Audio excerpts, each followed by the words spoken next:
Can we talk about the names that we give white people? I feel like we need sorry.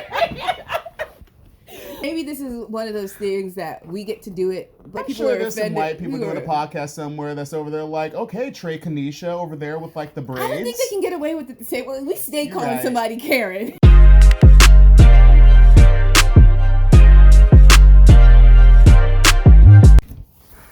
We might need another hour for this. Hair and makeup. I'll tell you about one experience in particular, and Yetunde knows this. I put it in my thesis show. I was doing a musical, Spam-A-Lot. I played King Arthur, King of the Britons, and I was the only black person in the show. Our sound designer, I don't know who she was. They brought us some random sound designer, but she brought in microphones for people of color. Because everybody else's microphones were the usual mics you have in musicals, and they were nude colored, like, you know, the default nude. It's like a white person's skin. And she brought us in microphones that were black, because she was like, oh, this is better for your skin. And I was like, haha. She was like putting the mic tape on my face, and she was like, here, I'm gonna put makeup over it so that it like blends in and stuff, and so you can see how to do the makeup. This woman is like starts telling me this story, and she's like saying, did I ever tell you how I learned to do makeup for black people? And I was like, no. And she was like, well, when I was in college, like we did the Crucible, and there were no actors of color in the department, so I played Tituba.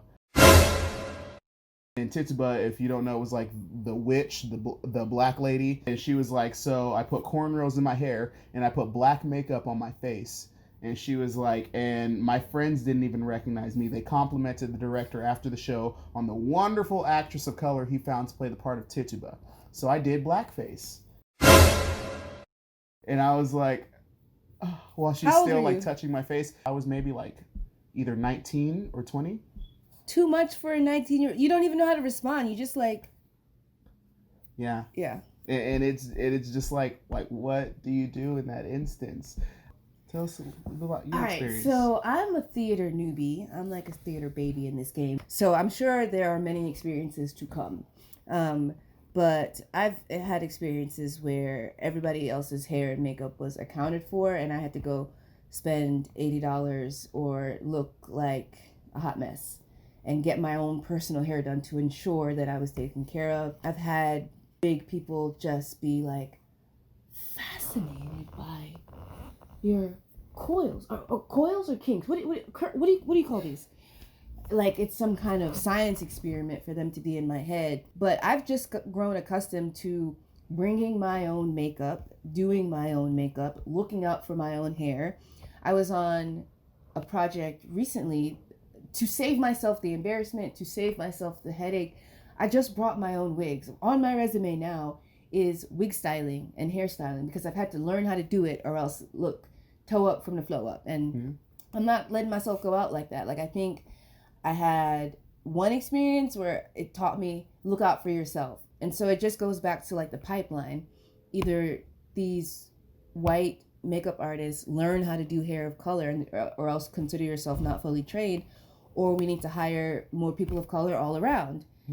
Because, you know, I've had my hair hooked up by black women before and just been so thankful that I walked into a trailer and saw a trailer full of black hair and makeup people and knew that I would be fine. I mean, I had my wigs in my bag just in case, right? Like always have your wig in your bag. You know, like you always have your foundation and an extra wig in your bag. Just in personal life, you know, the fascination with black women's hair, like me when I change my hair, I almost get anxiety as to how people will respond. I didn't even recognize you. Really, Susie? You didn't recognize me? Really? My face and bone structure did not change. What? Meanwhile, Greta in the light department, she dyes her hair every other week, and everybody's like, wow, Greta, your hair looks great. Nobody's like, is that you? But it comes from the fact that you guys routinely can't tell us apart. This young man was in a play, and an article was written about the play, and there was a caption that had 4 different actors in a picture, and there's 2 actors of color well, 3 actors of color, but 2 black actors of color, whatever. It wasn't even him, and his name was captioned in the picture. I was not on stage at that time. Like, routine, people tell me congratulations for shows that I'm not in, mistaking me for another black actress in town that I look nothing like. So we arrive on this, like, look at me preaching to the camera. We arrive on this, like, Karen, Susan thing and just giving random names to white people because you routinely dehumanize us by forgetting our names, mistaking us for each other when we look nothing alike. And so it might come from a place of, oh, that's so offensive, why are you doing that? But it's just retaliation for what is routinely done to us, like taking away our identities, right, and assuming that we all look the same and we all sound the same. I mean, like, forgetting someone's name every now and then, but like, people have congratulated me for show. Like, the first time I was like, okay, I kind of get it. We're both the same, like, ethnicity, like we're from the same place, the same country. But then it just started happening with women who I'm like, I look nothing like this person, but yeah, I'm a brown face and I'm a woman and I might as well be. So yeah.